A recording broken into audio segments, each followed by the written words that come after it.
Now, two major events are happening in Tobago later this month. The much talked about Tobago Carnival and the greatly anticipated Tomac Festival. The Tobago Music, Arts and Cultural Festival runs from 24th to the 28th of October.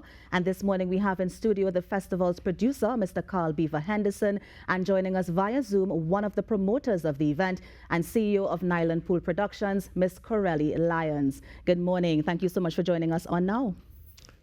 Morning, guys.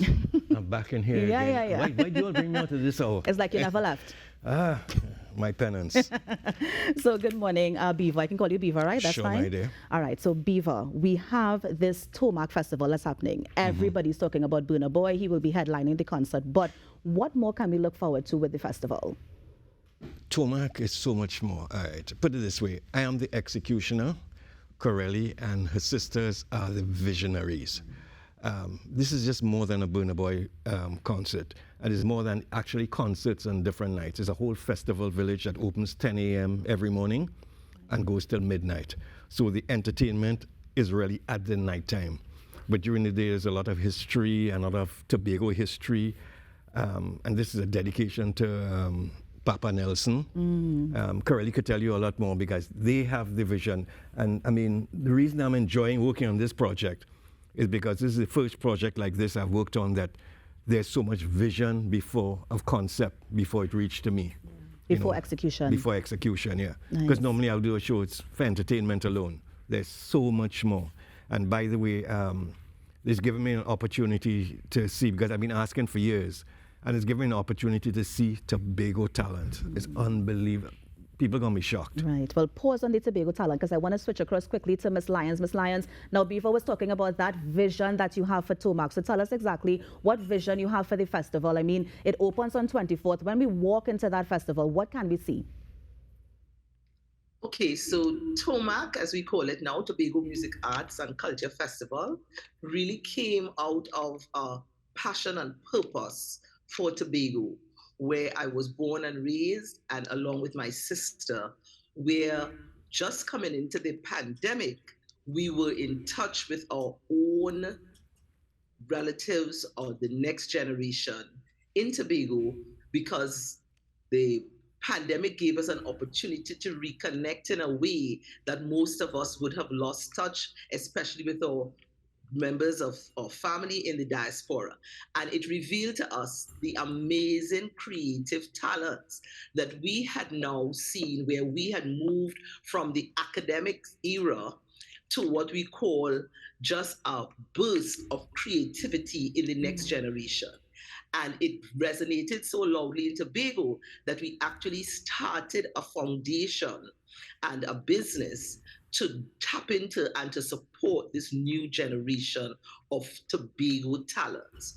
So Catch the Wave Solutions, which was a business solutions entity, was formed, but we also created the Pride of Tobago Foundation. And there it is, the journey began in uncovering and revealing and reconnecting with this awesome talent that Tobago has and it's across the spectrum. So what we sought to do, for me, my passion has always been in the development of the young, the youth. And my sister, who is in the diaspora abroad, was focused on giving back to Tobago.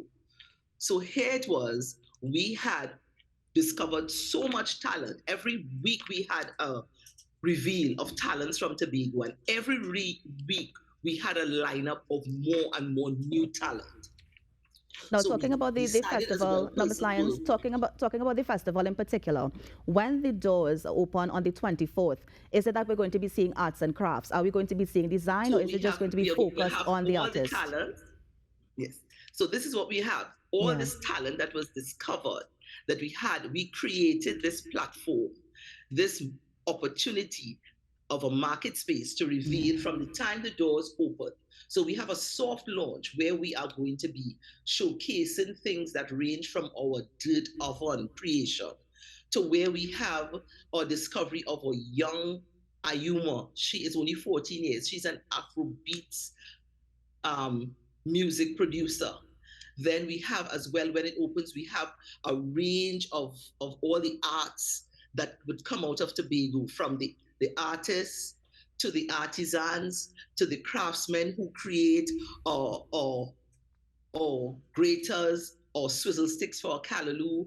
We have some of the amazing painters out of the schools, the students who are now artists producing paintings. We're also going to be back to show how we recycle, because this festival is really grounded and founded in our roots as Tobagonians, where Dr. Rita Pemberton played a role to to show us why our customs are the way they are. So from the Sunday, we roll into what is a major, the highlight of Tomac is paying tribute to Lord Nelson, now chief. He has now been made a Nigerian chief.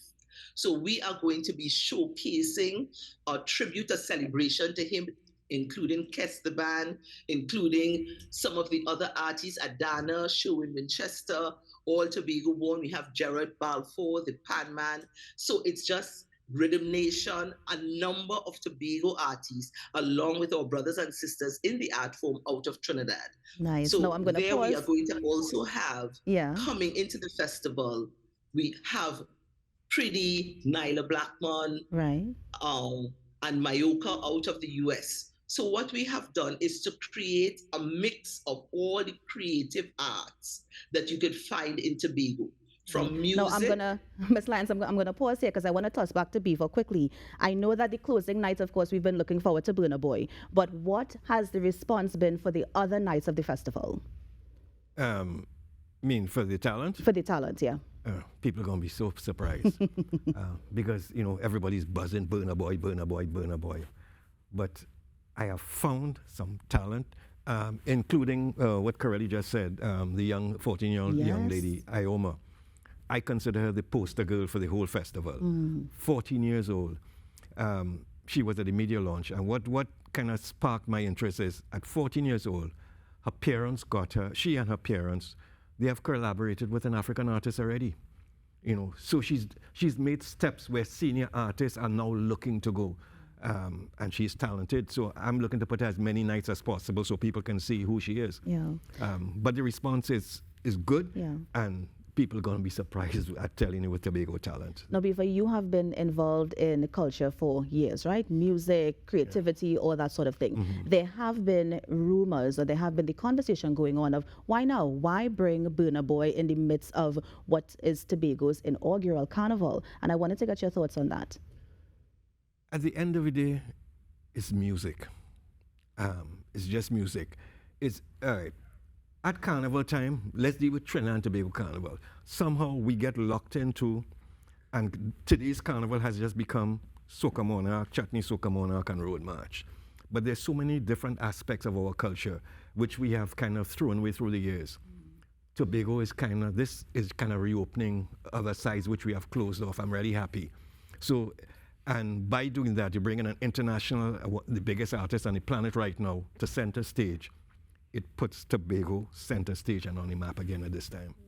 Ms. Lyons, I will ask you the same question as well, because like I said, the conversation has been going on in terms of, is it that Burna Boy is going to overshadow the festival, or do you think there's a spot for him in Tobago Carnival? Well, he definitely has a spot. The Burna Boy concert was not designed to be part or to compete with the festival. Let me just quickly tell you. This festival is about our Tobago roots.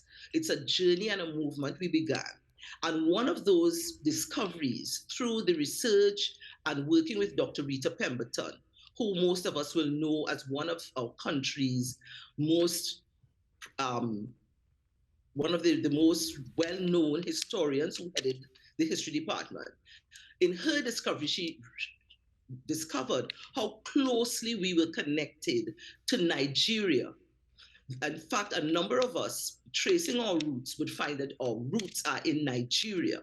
And when we started on this journey to create what is Tomac now, our interest was to connect with Africa and to connect with our roots.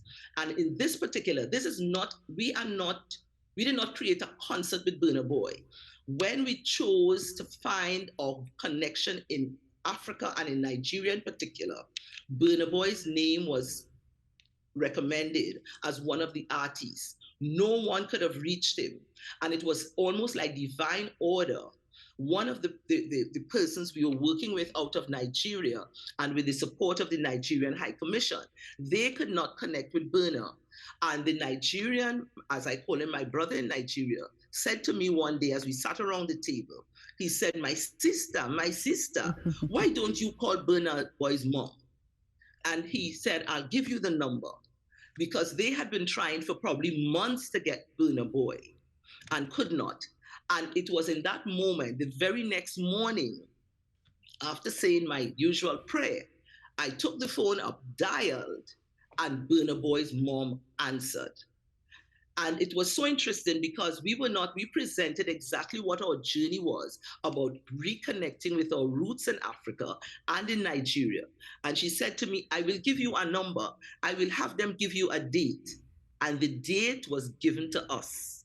So when we speak to Burner now and his presence, it's not in the context of a concert, but it is in the context of Burner being out of Nigeria and being connected in the way that we as Tobagonians, proud, great African ancestry, that we have the privilege and the honor of connecting with Burner Boy as a brother from Nigeria. And this is how the entire festival was positioned from the start to culminating with the date of the 27th, which was the date we got when through Burner Boy's mom, we connected with him. Now, Ms. Lyons, I also have to ask, I understand how the relationship happened, and I understand, as you said, divine intervention, right, in terms of getting his number and getting him here. But there's also the conversation as well that because of the event, it was competing with other events, and this is the Tomac Festival. It was competing with other events, so much so that those other events were cancelled as a result of the Tomac Festival happening. And I just wanted to get your thoughts on that as well. Oh, well, from the question of the Burner Boy concert, the entire festival it's targeting quite a different set of the market. It is also something that is a sustainable annual event. So this is actually part of the creation of a new economy for Tobago. And it is actually employing most of the talents from the entrepreneurs to the artists, and giving them that place and that space. As a matter of fact, one of the things that we have, the positives that we have got out of this, is that this being a sustainable event outside of the one-off parties. And I'll just say what one person said, at least we are having in Tobago another type of entertainment that persons who are not just interested in the parties, which is the main set of events for the carnival, now have an amazing journey in the Tomac Festival village that we are creating with our history, our artifacts, our artists and artisans. Just before the carnival. And I think it goes back to what... that as well. I'll just say this as well. When we embarked on this, we did reach out to spoke with the other stakeholders in the carnival, and our guidance was, once it is not happening on the official carnival days, which is the 28th, 29th, and 30th. Right. And so the positioning has happened by divine order. It is an opportunity for Tobagonians. It is an opportunity for Trinidadians. It is an opportunity for the region to be part of something that is not a one-off event, but will be here every year, to provide that space and that market, and to generate what is to be a new economy in Tobago. So Ms. Lyons, I think it goes back to what Beaver. I think it goes back to what Beaver was saying in terms of that kind of segmented kind of road march and this and that is something that's happening outside. But Beaver as the executioner, Yes. I'm going to use that in this sense. Okay. As the person who's executing this, how difficult was it to plan this festival in the midst of Tobago Carnival? Or was it difficult? Any challenges at all? No. Actually, the challenge is not there. It almost has nothing to do with Tobago Carnival. Tobago Carnival is an asset by itself. For years, I've been, saying that Tobago has so much to give, so much talent. It just needs to be just put on the front burner, put on the plate. And what is happening is you're starting to see it happen now. And it's very effective that this is their first carnival and Tomac at the same time. And it's like everything's going to set by next year. Everything's going to settle. Everybody's going to find a space like water. Yeah, and the reason why I asked that too, Beaver, is because I know that there were problems with hotel and accommodation. So do you think, of course, the festival would have ramped up the need for, you know, the inter-island service and for everybody else to kind of boost their travel at this time? Yeah, but from what I'm understanding, ferries, they're going to have transport. Yeah. This story about transport has been happening since I started doing jazz, 20 years ago. There's always a complaint, and then come to the week, everybody arrives there. If a Trinidadian wants to reach there, they will reach. They're going to swim. They're going to reach. I've heard complaints, even when I was doing jazz on the beach, people complaining, but and you see them in front of you. And you see them in front of you. Beaver, let me thank you so much for joining us here on the Now Festival. On the Now Show. I'm thinking Tomac already. I'm thinking festival already. Come and to I'm the thinking, festival. Listen, I got the invitation from Beaver. I will be there. That is Carl Beaver Henderson, who will be executing, of course, the Tomac Festival. We also spoke to Miss Corelli Lyons, who, of course, is the CEO of Nyland Pool Production. You're on the Now Morning Show. We're going to take a quick break and be right back. Stay with us.